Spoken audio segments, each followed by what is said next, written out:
is de Gaudeamus Muziekweek.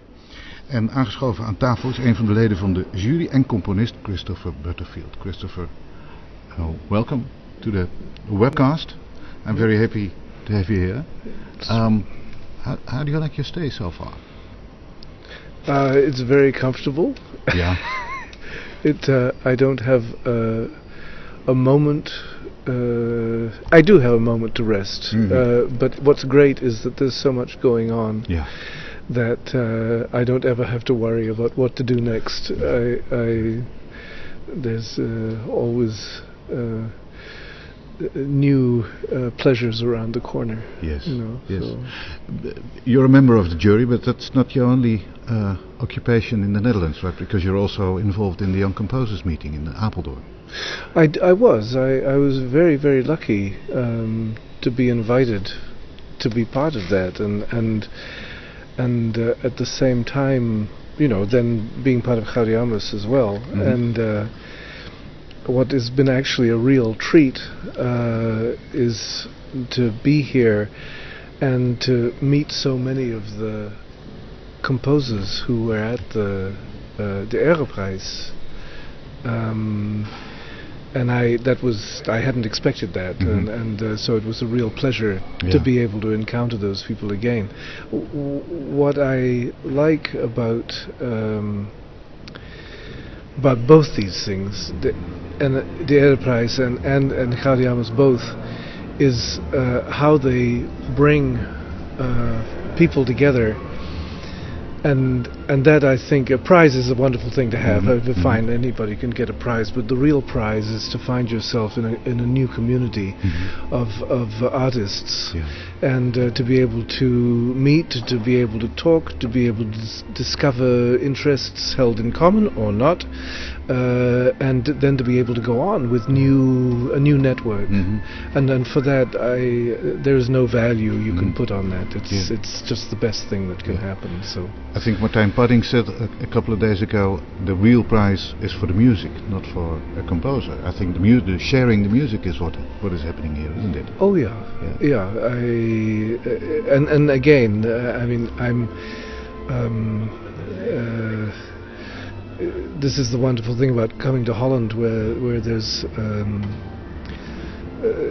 so much importance is given to festivals and to the development of the art. You know, not just the history of the art, but the development of the art as well. And is that so much different from Canada, where there's also a very lively new music scene, isn't it? There is, but Canada is a very odd kind of country, because it's everybody knows that it's a very big place.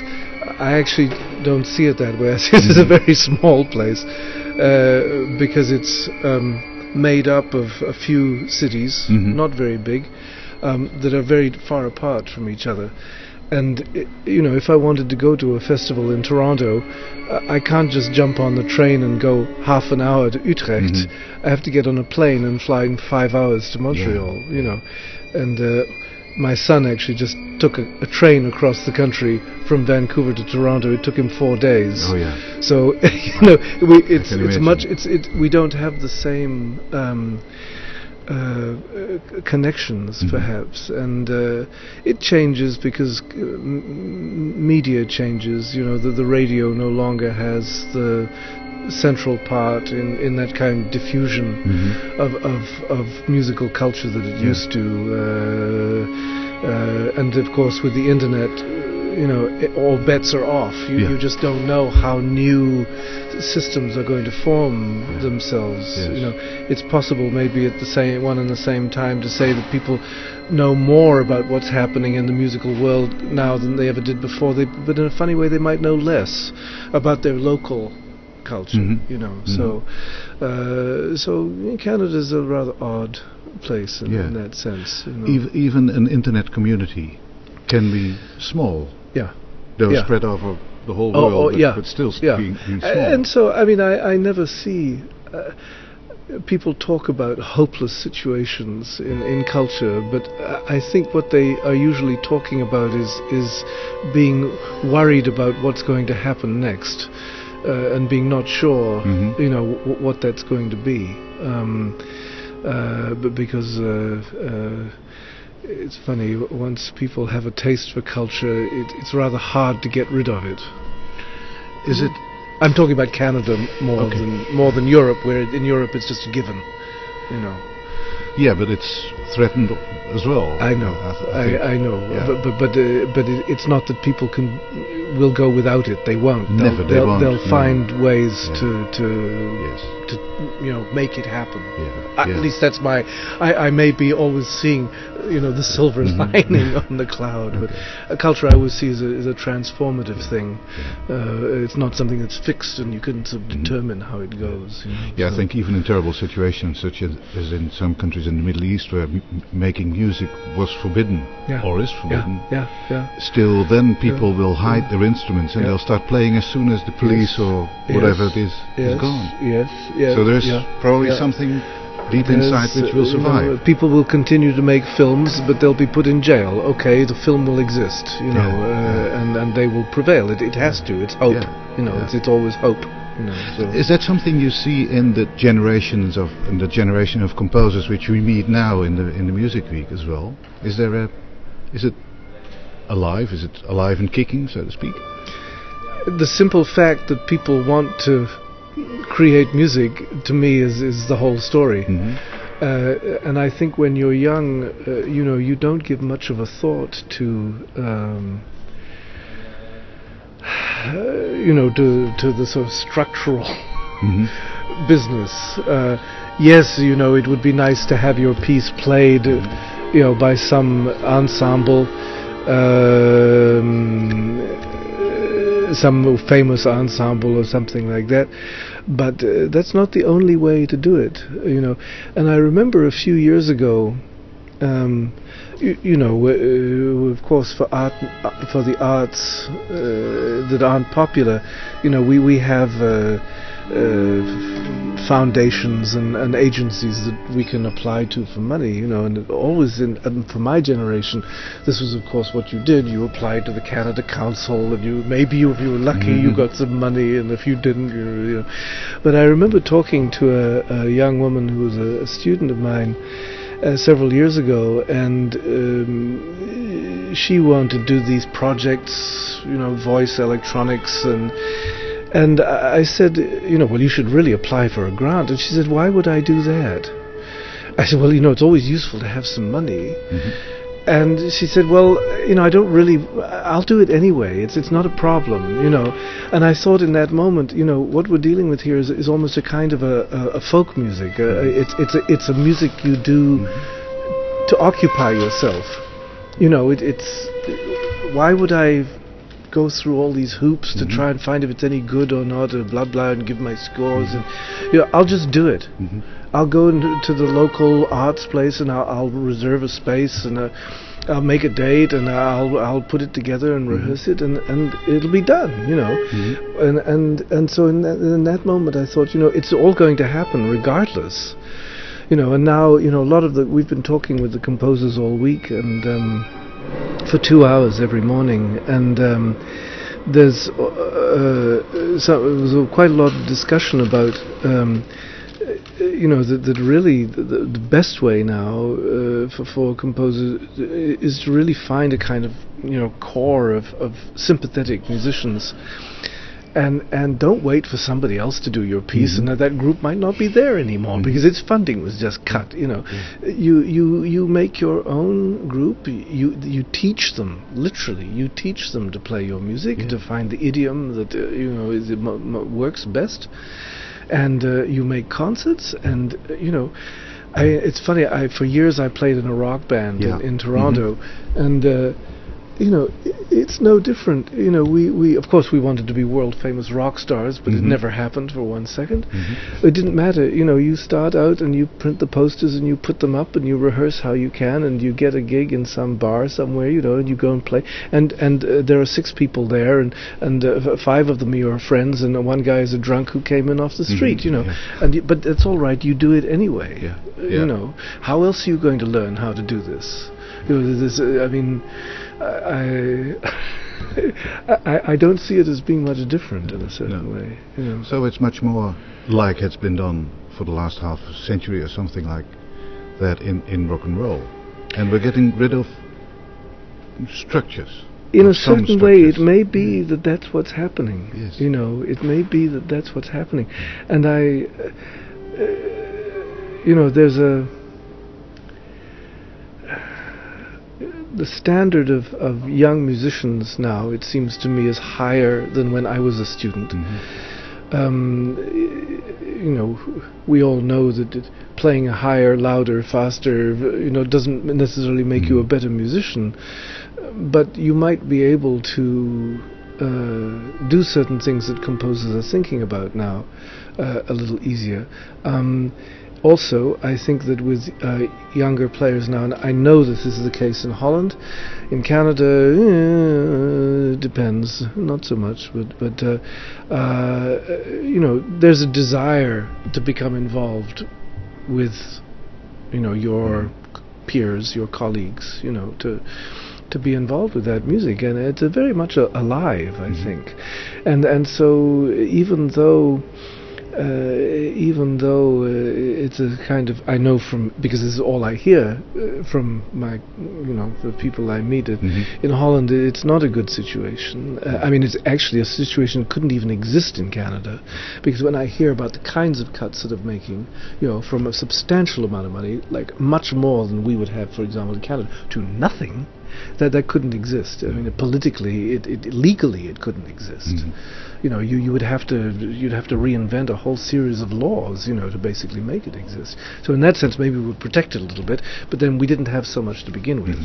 So whereas you were here, and now it's like, whoa, we're sort of here, but it just kind of goes like this. Yeah. And I mean, in Canada, it's again, it's a difficult thing to compare with Europe, because it's just such the conditions are utterly different. It's a colonial society. It's a colonized society, and the idea of it, sort of producing art in any sense is a recent idea. I would say it's even almost as a post-war idea. It's my generation. Really, that early. recent. And I mean, some people would argue a little bit with that, but there's very little you can point to. In painting, yes, all right, there's a very, very strong group of painters in central Canada in the early years of the 20th century. There's a very interesting man from Quebec who spent most of his time in Europe as a kind of post-impressionist. Musically, there's almost nothing. There are some people who adhere to, I mean, there's no modernist school whatsoever, right, whatsoever. There may be people who tend towards like a Debussy, or towards a kind of, post-Elgar, kind of idea, but it simply has nothing in common with what was happening between 1907 and 1945. It just doesn't. So after the war is when there's suddenly the kind of international contacts and the ability to travel more, and the fact that world that was so locked up from 1930 onwards to the end of the war, it suddenly is loosed and it floods in everywhere. So really before me there's my father's generation, and that's it. And then there's me, and then now there are other generations coming, and the amazing thing is that it grows exponentially. Is that once you let the cat out of the bag, there's no stopping. There's no stopping it. And so in that sense, it gets better and better. But the thing, of course, that makes it complicated is distance, because we don't have the ease of the density. The density. Canada is the opposite of dense. Going back to the development you mentioned earlier, in the youngest generation, say the kids who were born in the 80s, who are now starting to form their own band and just start and play. Do you see, as a result of that development, also a change in the music itself? Is it different from, say, what was composed 20 or 30 or 40 years ago? Is it lighter, or is it... maybe it's my own what I want to hear. But to me, the most successful music seems maybe a little bit more playful. It doesn't deal so much with the great serious issues of structure and it might be a little easier to apprehend, and I don't want to say accessible, because we have no audience for any kind of contemporary music in the country at all. It's a very small audience wherever you are, and yes, that may be true almost anywhere, but at home it really is true. But I think that and it may be economics that say that you actually can't do a very complex kind of music because you don't have the time or the money to rehearse it and put it together.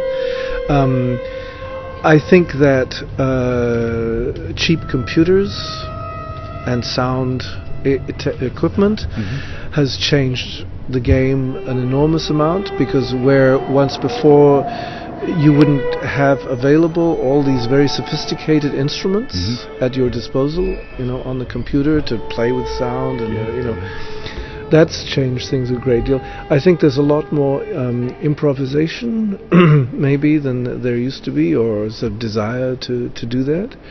But of course the thing that I find now, this is a very curious thing, because I also teach in visual arts as well. I teach in art school as well.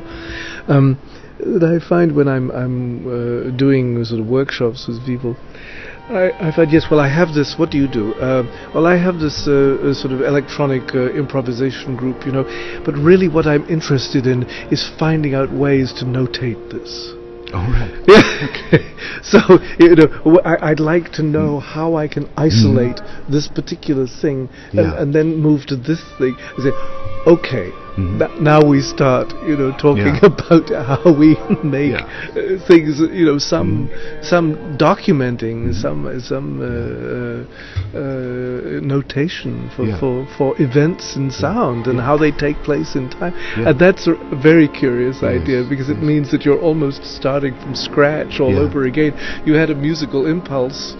You weren't a trained musician or anything, but you'd like to be able to do it again, Yeah. And that's a great idea. Well, maybe that is some sort of a result of, let's say, rock and roll culture, where of course the sound is the starting point and end of what it's about. It's just about sound and playing with it. But how interesting, I don't know how it is for you, but all the most famous pop songs, and I'm thinking about English American pop music, that's my culture, so you can play about a third of a second of it and I will know what that song is if it was a major hit. So if I want to say, all right, how do I recreate the sound of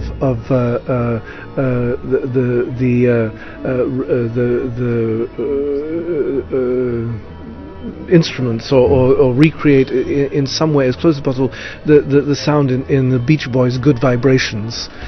How do I do that? Was that written down and do it? No, it wasn't. No. I can attempt to go to this artifact, this artifact, and sort of, maybe the cello, kind of bass rhythm, or the theremin or whatever. I can try and do that, but it's going to be awfully hard to do that, because I have no notation of that, So maybe just one more question, if you allow me, before you have to go into the next appointment, of course. I believe you're working on a string trio right now. How did you know that? It was because it was in the information text on the Gaudeamus website. And it's called Madame Wu Said. Yes. Am I correct? Yeah. And it's supposed to be a very, very long piece. Could you tell us a bit more about it? Oh boy. If you want. Yeah, no, I'd love to. We'd be here for the next hour. It's very long. It's for a piano trio, violin, cello, piano. It came. I asked a trio if they would be interested, and they said, "Yeah, we'll do that." So I said, "Okay, fine." its basic structural sort of principle is that and this is a very dumb idea, and it's not really one you need to know about for if you're listening. Is it there are 351 or 50 possible combinations of intervals using all 12 pitches of the chromatic scale. 351 with all 12 notes, and then one silence. So there's 352 possible conditions, right? So the basic structural idea is to make a piece based on each one of these interval combinations. And it has a predecessor. It has a kind of a prelude, if you like, which was that I took 2 books, and this is the reason why it's called Madame Wu said. I took 2 books that I like very much. They're sort of romance novels about China, written by Westerners. And for 8 months, I spent an hour every day writing by hand a sentence from each novel. So the 2 novels were like this. Yes, right? they were. Sentence 1, book A, sentence 1. Book B, sentence 2, 1. Book A, sentence 2. Book B, sentence 2. Book A, and I simply made the stories go like this, right? And one novel is 2.5 times as long as the other. So when we got to the end, we started again with the one, right? And we got to the end of the final one. So it took me 8 months every day for 1 hour to write 1 page from each of these books, and it was a discipline. It was a discipline. My hand got very like this. Strong. And then I made a recording of this whole new story, which takes about 27 hours to read. You see. And then it was an installation in an art gallery where I took all the pages. There were 603 pages, and put them all up in a nice organization on the wall. They were yellow sheets of paper. I like to remember that yellow is the imperial color in China. It's the emperor's color. So these are happy accidents, though. This is just I didn't, But so and this ran for 6 weeks with the story just repeating over and over and over again. So if you walked in, and it's a kind of endless nonsense which seems to refer to itself but never quite gets there, unless you spend long enough listening that you might be able to. I don't want you to hear 2 different stories. I would much rather you heard sort of merging, you see. And the central character is in one of these books is named Madame Wu. And one of the things that the writer would always say was Madame Wu said. And so I just said, this is what comes out of this first one. And the first book was called Pavilion of Women by Pearl S. Buck. And the other book was called The Maker of Heavenly Trousers by Daniele Varre, who was an Italian diplomat who lived in Beijing, in Peking 100 years ago. And so that first piece was called the Pavilion of Heavenly Trousers, because I just put them together like this. And so the second one, part 2, is now Madame Wu said. And so I originally thought I'll spend an hour every day writing a minute of music. That never happened. No. Instead you wrote sentence after sentence after sentence. Well, no, somehow I still haven't found a way to find a discipline for writing all these 350 sections. I've written 79 of them, and we had a concert actually of everything that existed so far, which lasted for about 12 hours, because each piece was about 2 minutes long, 3 minutes long, but then there was 6 minutes of silence. And then there are duos and trios and solos and so it's not that people are playing the entire time. They can't physically do that, They might play for an hour and a half and then rest for 4 hours, But where this music sits as something for an audience, I really don't know. It may have more in common with some kind of piece for an art gallery, but I'm very happy working in between these places. It may be reminiscent of the Vexation by Satie, but it's totally different. Because that is repeating the same. That's repeating the same thing, the over and same over 17 again. bars over and over and over again. And I won't say that it isn't connected to that idea, because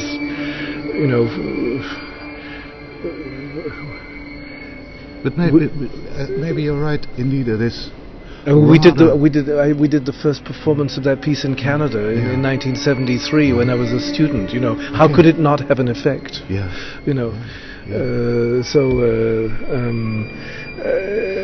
I think that's the world that it's probably part of. Yeah. Yeah. But as you say, different in its conditions. Yes. Yes. And it's rather about experiencing it in its length than. If you desired to, yes.